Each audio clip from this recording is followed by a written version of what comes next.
S BP news daily ಎಕ್ಸ್‌ಪ್ರೆಸ್‌ಗೆ ಸ್ವಾಗತ. ಪೊಲೀಸರಿಗೆ ಮನೆಗಳನ್ನು ಒದಗಿಸುವುದು ಆದ್ಯ ಕರ್ತವ್ಯ. ಶಾಸಕ ನಾರಾ ಭರತ್ ರೆಡ್ಡಿ. ಬಳ್ಳಾರಿ ನಗರದ ಡಿಎಆರ್ ಆವರಣದಲ್ಲಿ 8 ಕೋಟಿ ರೂಪಾಯಿಗಳ ವೆಚ್ಚದಲ್ಲಿ ನಿರ್ಮಾಣವಾಗುತ್ತಿರುವ 36 ಪೊಲೀಸ್ ಸಿಬ್ಬಂದಿ ವಸತಿ ಗೃಹಗಳ ಕಟ್ಟಡ ನಿರ್ಮಾಣ ಕಾಮಗಾರಿಗೆ ಶಾಸಕ ನಾರಾ ಭರತ್ ರೆಡ್ಡಿ ಬುಧವಾರ ಭೂಮಿ ಪೂಜೆ ನೆರವೇರಿಸುವ ಮೂಲಕ ಕಾಮಗಾರಿಗೆ ಚಾಲನೆ ನೀಡಿದರು. ಈ ಸಂದರ್ಭದಲ್ಲಿ ಶಾಸಕ ನಾರಾ ಭರತ್ ರೆಡ್ಡಿ ಮಾತನಾಡಿ, ಪೊಲೀಸರು ಹಗಲು ರಾತ್ರಿ ಎನ್ನದಂತೆ ಕರ್ತವ್ಯ ನಿರ್ವಹಿಸುತ್ತಾ ಸಾರ್ವಜನಿಕರನ್ನ ಮತ್ತು ಅವರ ಕುಟುಂಬಗಳನ್ನ ರಕ್ಷಿಸುತ್ತಾರೆ.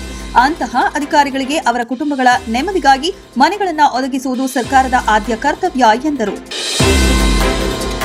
ಶೀಘ್ರದಲ್ಲೇ ಗಡಿಗೆ ಚೆನ್ನಪ್ಪ ವೃತ್ತ ಉದ್ಘಾಟನೆ. ನಾರಾ ಭರತ್ ರೆಡ್ಡಿ. ಬಳ್ಳಾರಿ ನಗರದ ಜನರು ಸ್ವಲ್ಪ ತಾಳ್ಮೆಯಿಂದ ಇರಬೇಕು. ಒಂದನ್ನ ಪಡೆಯಬೇಕಾದ್ರೆ ಇನ್ನೊಂದನ್ನ ಕಳೆದುಕೊಳ್ಳಲೇಬೇಕು. ಅದೇ ರೀತಿ ಗುಣಮಟ್ಟದ ಕಾಮಗಾರಿ ಬೇಕಾದಲ್ಲಿ ಸಂಚಾರದಲ್ಲಿ ಸಮಸ್ಯೆ ಕಾಣುವುದು ಸಹಜ. ಸಾರ್ವಜನಿಕರು ಸಹಕರಿಸಬೇಕು. ಯಾರೇ ಏನೇ ಒತ್ತಡ ಹಾಕಿದ್ರೂ ಗಡಿಗೆ ಚೆನ್ನಪ್ಪ ವೃತ್ತವನ್ನ ಉತ್ತಮ ಗುಣಮಟ್ಟದಿಂದ ಸಂಪೂರ್ಣ ಕಾಮಗಾರಿ ಮುಗಿಸಲಾಗುವುದು ಎಂದು ಶಾಸಕ ನಾರಾ ಭರತ್ ರೆಡ್ಡಿ ಉತ್ತರಿಸಿದರು. ರಾಜ್ಯದ ಮುಖ್ಯಮಂತ್ರಿ ಯಾರು? ಶ್ರೀರಾಮುಲು ಪ್ರಶ್ನೆ. ಬಳ್ಳಾರಿ ರಾಜ್ಯದಲ್ಲಿ ನಡೆಯುತ್ತಿರುವ ಕಾಂಗ್ರೆಸ್ ಪಕ್ಷದ ರಾಜಕೀಯ ಬೆಳವಣಿಗೆಯನ್ನ ಗಮನಿಸಿದರೆ ಇಲ್ಲಿನ ಮುಖ್ಯಮಂತ್ರಿ ಯಾರು ಎಂದು ಮಾಜಿ ಸಚಿವ ಬಿ ಶ್ರೀರಾಮುಲು ಪ್ರಶ್ನಿಸಿದ್ದಾರೆ. ನಗರದ ತಮ್ಮ ನಿವಾಸದಲ್ಲಿ ಇಂದು ಮಧ್ಯಾಹ್ನ ಗೋಷ್ಠಿ ನಡೆಸಿದ ಅವರು, ಈಗ ಸಿದ್ದರಾಮಯ್ಯ ಅವರು ಹೈಕಮಾಂಡ್ನ ಕೈಗೊಂಬೆಯಾಗಿದ್ದಾರೆ. ಅಧಿಕಾರಕ್ಕಾಗಿ ಈ ಮುಂಚಿನಂತೆ ಗಟ್ಟಿ ಧ್ವನಿ ಇಲ್ಲದಂತಾಗಿದೆ. ಸುರ್ಜೇವಾರ ಅವರು ದೆಹಲಿಯಿಂದ ಬಂದು ರಾಜ್ಯದ ಸರ್ವಾಧಿಕಾರಿಯಂತೆ ಶಾಸಕರ ಸಚಿವರ ಸಭೆ ನಡೆಸುತ್ತಾ ಇದ್ದಾರೆ. ಇವರ ಉದ್ದೇಶ ಏನು? ಶಾಸಕರ ಸಿಎಂ ಬದಲಾವಣೆಗೆ ಸಚಿವರ ಮನಸ್ಥಿತಿಯನ್ನು ಅರಿಯಲು ಬಂದಂತಾಗಿದೆ. ಸರ್ಕಾರ ಅಭಿವೃದ್ಧಿ, ಜನರ ಸಮಸ್ಯೆ ನಿವಾರಣೆ ಬಗ್ಗೆ ಯೋಚನೆ ಮಾಡದೆ ಸರ್ಕಾರ ಕೋಮ ಸ್ಥಿತಿಯಲ್ಲೇ ಇದ್ದಂತೆ ಇದೆ ಎಂದು ಹೇಳಿದರು.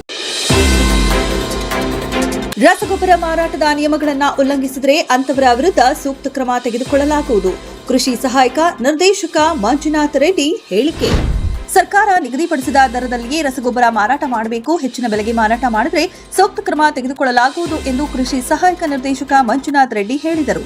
ನಗರದ ಸಿಡಿಪಿಒ ಕಚೇರಿಯಲ್ಲಿ ಸಭಾಂಗಣದಲ್ಲಿ ನಡೆದ ತಾಲೂಕಿನ ರಸಗೊಬ್ಬರ ಮತ್ತು ಬೀಜ ಕೀಟನಾಶಕ ಮಾರಾಟಗಾರರ ಸಭೆಯಲ್ಲಿ ಮಾತನಾಡಿದರು. ಯೂರಿಯಾ ರಸಗೊಬ್ಬರ ಖರೀದಿಸಿದರೆ ಅದರ ಜೊತೆ ಬೇರೆ ತರಹದ ರಸಗೊಬ್ಬರವನ್ನ ಖರೀದಿ ಮಾಡಬೇಕೆಂದು ಅಂಗಡಿ ಮಾಲೀಕರು ರೈತರಿಗೆ ಹೇಳಿದರೆ ಅದು ಕಾನೂನು ಅಪರಾಧವಾಗುತ್ತದೆ. ಮಾಲೀಕರು ಖರೀದಿಸಿದ ರೈತರಿಗೆ ಕಡ್ಡಾಯವಾಗಿ ರಸೀದಿ ನೀಡಬೇಕು. ಅಂಗಡಿಯಲ್ಲಿ ದರಪಟ್ಟಿ ಹಾಕಬೇಕೆಂದು ಹೇಳಿದರು.